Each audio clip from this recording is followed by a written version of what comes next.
Welcome to the Blonde Runner podcast with Coach Laura Erickson, where she shares her healthy living tips as a running and triathlon coach and mother of 4.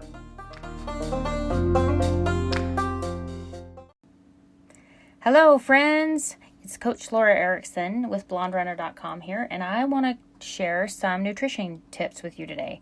I'll be covering 10 ideas for you, and it will be as related to really fueling for exercise. Anything kind of around working out, that kind of thing. This is kind of the nutrition tips that I would give you. So the first one, I get a lot of questions about, like, should I eat before I work out in the morning? And the answer really depends on what kind of a workout you're doing. If you're doing something vigorous and you're going in the very early morning, I say roll out of bed and get it done. If it's something like a really long workout, you may need to get a little food in your stomach. And we'll talk about kind of better ideas for food. But I'm a big advocate for 2-a-days. Sometimes I'll roll out of bed, do a 4 or 5 mile run in the morning, and then do a longer, harder workout in the afternoon. So oftentimes I'll roll out of bed and get the workout in.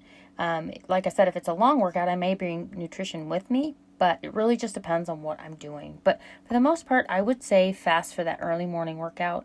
As long as it's, I would say, before 8. You don't want to get up and be doing things a lot of time before you eat. I think it's important to have round meals throughout the day, and we'll talk about that a little bit more. The second tip I have for you is eat a carb-protein combination within 10 to 15 minutes of exercise. I mean, if you can get it in right after exercise, that will help improve your recovery.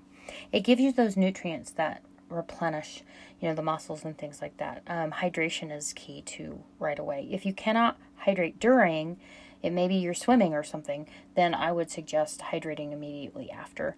With that carb-protein combination, I would suggest getting at least 150 or 200 calories. It really depends on what you did for your workout, but the key is to get it right away. I think people are tempted, when they work out, they're trying to lose weight, and they work out, and they're like, I just burned all these calories at the gym. Maybe you're not tempted to go eat because you don't want to gain weight, right? But the best time to eat is right after exercise. You've depleted your glycogen stores, your glucose, maybe your blood sugar level is down. And another thing to think about, if you pre-plan what you're going to have right after, it's going to happen a lot quicker for you. A lot of people will have protein shakes or things like that. I do suggest, like I said, a protein-carb combination where you have both. That'll slow the absorption of the sugar, but it also will give you the protein to rebuild muscle. So that's an idea for you. Third tip that I have for you is eat small meals. This will help not only with your body's ability to absorb nutrients from the food that you're having, but it will prevent that heavy stomach. If you're like me, you exercise more than once a day, then I would suggest those small meals, because that will allow you to never run on that heavy tummy. Or it's also great for weight loss too, and it's great to maintain your blood sugar levels. I like to teach my athletes diabetic dieting, which is the small meals throughout the day with, being mindful of macronutrients, and we'll talk about that a little bit more, but making sure we're not just getting a ton of sugar at one time or things like that. And I know it's a little tricky when it comes to exercise, and especially during exercise. Maybe we don't want as much fiber. We don't want as much of those kind of things while we're exercising. So I really believe in timing of foods. And so a lot of people, I do look at their nutrients and what their intake is, and give them some feedback on that. So if you're interested in having that done, just message me and we can get that done. But I really think it helps to see what you're eating and when, and what the timing of it. So I know we've all heard of glycemic index, and there are some foods that are actually really good for you that are high on the glycemic index. The time to be getting the yams and those sweet potatoes and things like that are maybe after exercise, when we need to get those nutrients back in. Plus, they're high in potassium. We'll talk about that stuff a little more too. So another suggestion I would have, number 4 here, is to use easily digestible foods especially before a long workout. So if you're in the morning, maybe we're fasting, we're not getting a lot there. But if we are doing a long workout, maybe it's a Saturday long run, which a lot of people do their long runs on the weekends, then I would suggest getting something that's really easily digestible, like you would do for a race. So suggestions I have for those types of foods would be banana. I particularly love cinnamon applesauce is really good.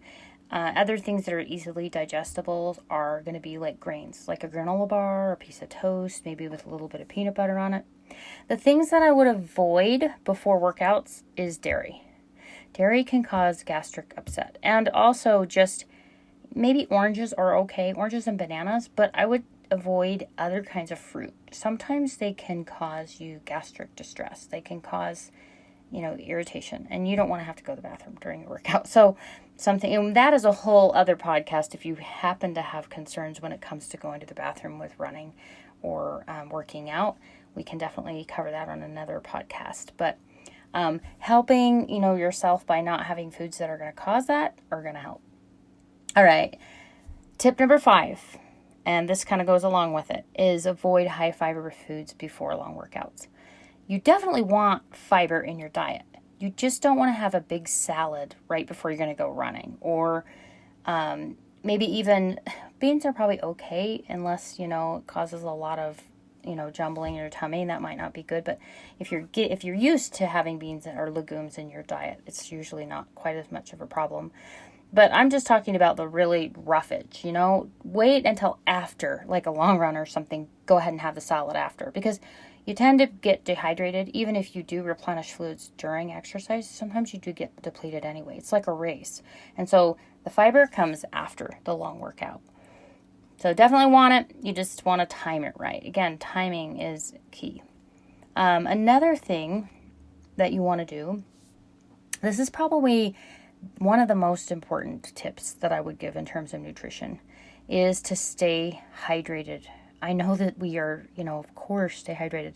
It seems like common sense, but I can't tell you how many athletes end up getting hurt because they're so dehydrated. The muscles don't respond the way they need to be. They're not, then they often get tears and things like that happen. So if you can stay hydrated, and I like to teach what's called cellular, like staying hydrated at a cellular level. So a lot of people, back in college when I ran for the U, at the time I was running for the U, I ran for Utah State as well, and graduated there. But when I ran for the U, I remember my coach saying, we're going to race in Arizona, and I need you to drink a lot of water, stay hydrated. And so I took that to heart. I drank water like nothing else.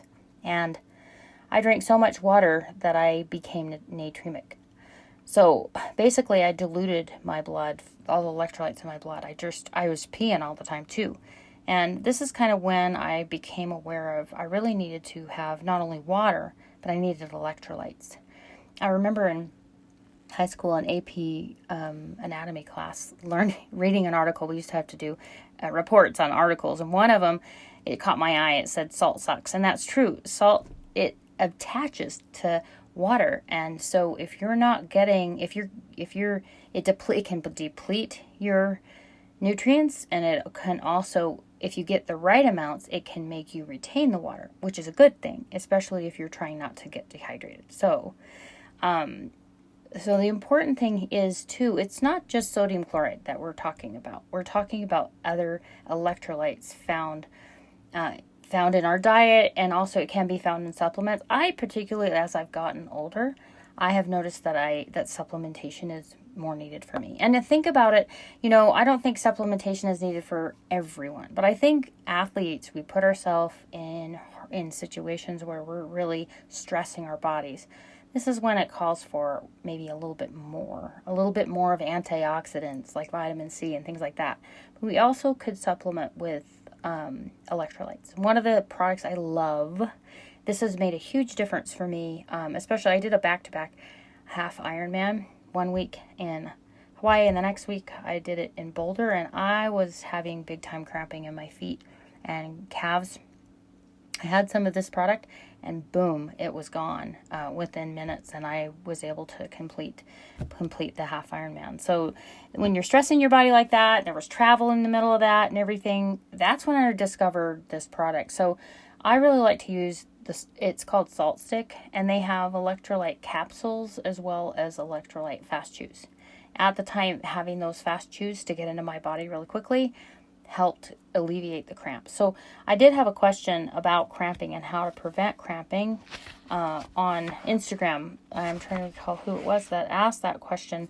Anyway, it's answered here is the best thing to do is supplementation, in my opinion, or obviously eating a balanced diet helps. But if you, one of the reasons I like this product too, this salt stick, they have these little zipper pouches you can take with you with the fast chews.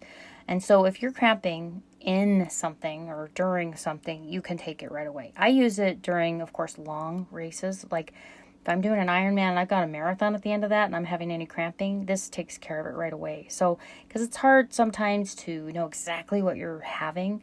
Usually when I plan my nutrition, a good race is a well-executed plan. After the race, I see what has been taken. And I see, I had it planned out. Hopefully I got all I needed. But you never know how your body is responding to food. I don't know if you've noticed that when you're working out. Sometimes it's like, your stomach is a little sour. Maybe it doesn't process things as quickly as other times. And then when you're nervous, that can exacerbate that. So I think it's really smart to take these packs with you. I use these fast chews for hiking, for backpacking. I use them in my bento box, so when I'm riding for a long time, I have them. Trail running, especially if you're like an ultra person and you're out there for hours, yes, you need electrolyte. The thing I like about this too is that it's chewable. It's got everything you need in it. So it's not necessarily liquid, so it gets you right what you need without a lot of fluid, which fluid, of course, is important, but sometimes you need that punch, that good old electrolytes. Now, these electrolytes have, the fast chews have, and the capsules too. They have sodium, potassium, calcium, and magnesium. And they have them in the right combinations which absorb the way they need to, and obviously taking them with water is a good idea too. But it's just more potent than like other, electrolyte beverages. They're not as sugary either. There's not hard. Well, I think the fast chews have a little bit of calories in them. 2 grams of carbohydrate in a serving. There you have about 4 an hour. But with the salt stick caps, they have ones with caffeine, ones without, and we can talk about that another time when caffeine should be used in training.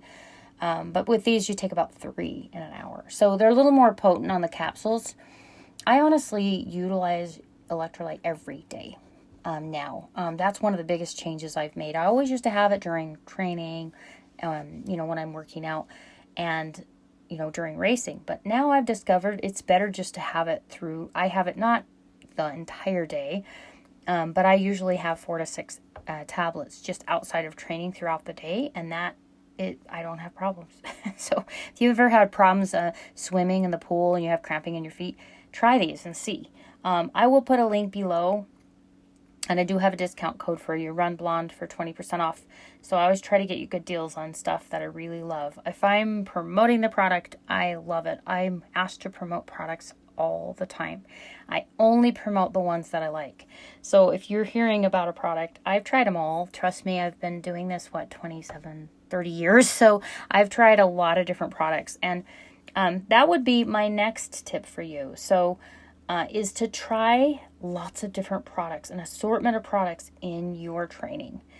You should not get to a race and not know what you're going to be utilizing in that race in terms of nutrition. And I think it's really good to get your body used to trying all kinds of things. So, does your body tolerate gels? Does it do better on fluids? Does it do better with, there's blocks, there's chomps, more solid foods. There's jelly beans that you can use that have electrolyte. What works well for you? I even use regular foods, I like the peanut butter pretzels, or sometimes I'll use, I like the G2G bars. They're really good texture, and they have some protein in them. So sometimes when I'm on my bike for hours, I need a little bit of protein in there, so that really helps. But pay attention and what you're having. What foods work well for you. Now, I do want to say this. So if you have tried, one of the things, so my hint, another tip here is that practice your nutrition during your workouts, right? If you're not used to training with nutrition, maybe you've done short races and now you're going to move to a half Ironman, or you're going to move to a half marathon or a marathon. Now that gets a little different. 5K, 10K, you don't need much nutrition, but you start doing those longer events and you will need nutrition. Now, when you first start using nutrition, you'll find that you might feel nauseous. You're like, oh, that food didn't work well. And I would say keep trying those foods. You might maybe use a gel and it didn't sit well, but actually gels might be good for you. Maybe a block, maybe something more substantial will be better for you. But usually if you're not used to it, your body has a hard time. It's going to have a hard time at first. And that's normal. So don't think, wow, I got sick. It was the product. It might not have been. It might have been your just body isn't used to it. So the way I like to explain it, it's always better to get a lot of nutrition on the bike if you're a triathlete, because you'll notice that your heart rate is lower. And that's because your muscles themselves are actually helping pump the blood. Now, when you're upright and running, it's a little harder to pump the blood. So the heart rate goes up a little higher.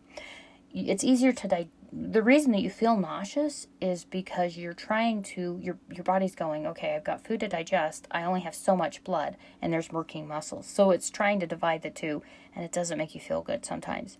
As you start utilizing the food in your training, your body will start producing more blood to actually process the food. So at first, yeah, you'll get a little nauseous, but as you get used to utilizing that food in training, then it'll get better, and you won't feel that quite as much. But do try different things. I'm a big advocate for, writing things down and having a training log. Document what's working. Write it all down and write down things you like and decide on flavors. When you do a race, and I shared this one in my last Ogden Marathon training podcast, you might like certain flavors, or you might need to decide, what are they serving? I like to call it that. What are they serving at a particular race? You can find out what kind of product, what kind of gel, what kind of brand, and then practice that in training too. As you get closer to that event, you'll want to train with what's actually on course.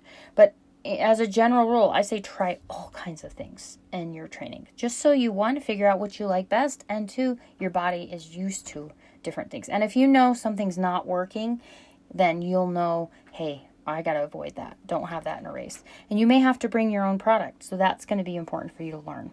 It's all a learning process, and your practice in your training should be your learning process. So when you get to that race and you toe that line, you know you have a plan in place and you know what works well for you. All right. So tip I believe this is number 9. As I mentioned before, macronutrients. Pay attention to your macronutrients. Now, I'm not going to give you percentages. Everybody's a little bit different on carb, protein, and fat and what you should be having in your diet. But a lot of people tend to overdo, I believe, carbohydrate, especially as endurance athletes. We've heard of carb loading and have a big old plate of spaghetti before racing. They've found that having branched chain amino acids in your diet really help with endurance. So making sure that you're balancing your food and you're not just heavy on just carbohydrate, finding the benefit of the good fats, in avocados and things like that, and then also getting that good quality protein in. Protein is the thing I see a lot of people lacking. I actually have a YouTube video on how to calculate your protein needs, so if you're interested, you can check that out on The Blonde Runner. I have a YouTube there, so you're welcome to check that out, like I said. Before I forget, please subscribe and please get notifications if you want to be aware of when my next podcast is coming. This is just getting started. If you find this helpful, please share it with somebody, make a comment, write a review, add this to your favorite podcast. All these things will help this podcast do better. And of course, I don't want to waste my time. I want to be helping you guys and doing more of these and making sure it's worth my time to do. So please do that. All right. So pay attention to those macronutrients. And another tip I would have is don't over or under eat. I see both. I see people going, I really want to lose weight, and they're not eating enough to maintain their basal metabolic rate. You need at least 1,200 calories a day. Even if you're trying to lose weight, at least have that. If you don't, what your body does is it goes sort of into starvation mode. And then everything that you're eating, it stores as fat. So it's not what you want, right? You want to build muscle. And your body loses muscle if you're not feeding it, if you're not supporting it, if you're not giving it enough calories. So it is really important to eat and to eat regularly. That'll help you lose weight too. If you're really trying to lose weight, I like to teach people how to budget their calories. So maybe if you're trying to lean down, but you don't want to over or under eat. You want to eat enough where you feel good. So I would suggest anywhere from 300 to 450 calories, depending on how big you are, if you're a man or woman, per meal. And then, in addition to that, I suggest no more than 45 to 60 grams of carbohydrate for that meal. And then I advocate 3 meals and 3 snacks a day. And so the snacks, I would say 150 to 250 calories with a max of 15 grams of carbohydrate. That prevents you from eating a lot of simple sugar. It makes you eat healthier foods, and usually they're a bigger quantity of food too, in terms of, the low calorie. But like a big salad won't give you a lot of calories unless you put way too much dressing on. Try not to do that. But if you kind of budget your calories, I think it's easier to kind of pay attention to what you're doing. The best way to really not overeat or undereat is to track your food. I love the MyFitnessPal app. You can find me on there and friend me, and I can, help you kind of have some accountability when it comes to that. Plus, if you're tracking it, it helps you get real with yourself. I think a lot of people think, oh, I know what an apple is. I know what spinach is, but they don't actually eat it like they think they're eating it. And then there's always a holiday. There's always something getting in the way where we're not eating as healthy as we could. But if we're documenting it, we're getting real with ourselves there. So I highly suggest that. So just to kind of summarize the tips, fasting for early morning workouts. 2 is eating a carb-protein combination within 10 to 15 minutes of the workout. No longer than 30. Hopefully it's way before that. 150, 200 calories like a snack would be. Eating small meals to allow for that easy digestion. Number 4 would be having easily digestible foods before pre-long workout. 5 is avoid the fiber before long workouts. 6, and most important probably, is stay hydrated on the cellular level.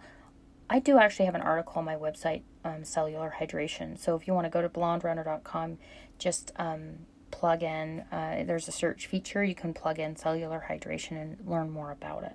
And I talk about the Salt Stick product on there. So number 7 was practice your race nutrition during workouts. You may get a little nauseous when you're starting to do that in your training, but keep at it and document it. The next one is try assortment of products in your training. And then pay attention to your macronutrients. And the last thing is don't overeat or undereat. So there's a summary there. And I'm hoping this was helpful for you. Please, like I said, follow and share. We're going to try to get more people subscribed. And if you have a question or comment, or you have a podcast you'd like me to cover, please, you can contact me. Please send me a message. And you can go to my website at blonderunner.com. I also coach people. I'm starting a group training program. So it'll be starting shortly. We have quite a few different groups and other things that I offer as a coach. So if you're interested in anything I have there, please visit my website. And thanks for listening in. And until next time, live well.